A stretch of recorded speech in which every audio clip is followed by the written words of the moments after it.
Good day mga mate, mag-familiarize tayo ng bridge. Dito ngayon ako sa Liverpool.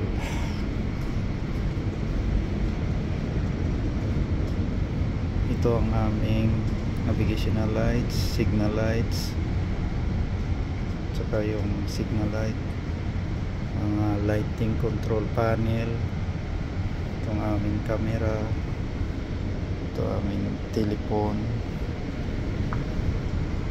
ito ang aming roro. Sa roro equipment yan. Ito naman ang aming iktis. Ang tatak ng iktis ay Orono. Ito naman ang aming radar.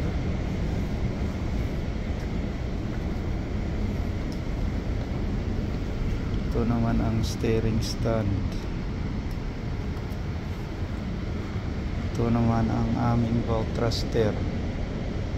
Ito kung maghulog ka ng angkla dito lang sa bridge kung naka-prepare na doon sa proa. Ito naman ang aming power sa steering. Ito naman ang aming throttle. Doon may VHF. Ito naman ang watertight control. Ito ang AIS. Ito ang VDR. Ito kung magpindot ka ng distress.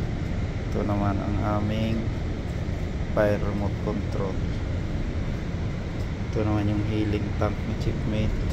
Ito naman yung pag magpalita ng anuman. Ito naman ang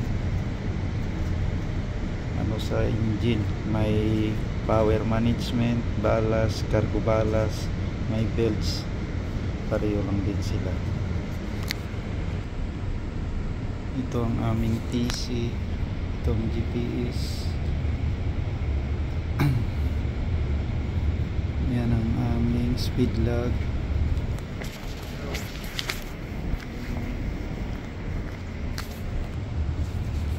Ito ang aming eco sounder, course recorder, GPS, saka Naptics. Ito ang Naptics weather forecast. Ito naman ang aming Inmarsat C, MHHF, Inmarsat D. Ito naman ang fire alarm detector. May PC siya. Railing, relo, barometer, tsaka window. Ito naman ang aming internet.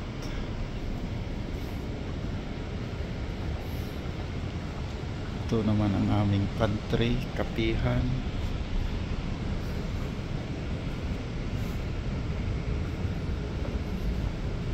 Ito naman ang kumuha ka ng gyro error.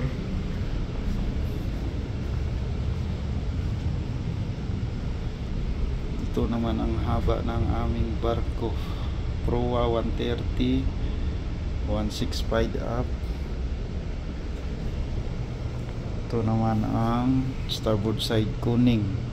Ito naman ang telegrapo, non-follow up, yung hangin-hangin, RPM, ICDIS,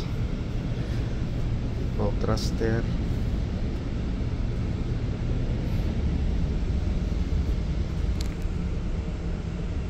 Puntahan natin yung sa pabor mga mate.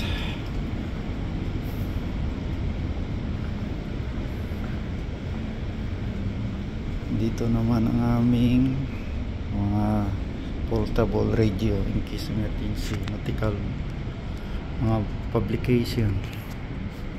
Ito naman pag nagpapalipad kami ng balon, ito may record siya. Malakas yung hangin kaya nakuha naman. Ito naman ang aming Altis lamp.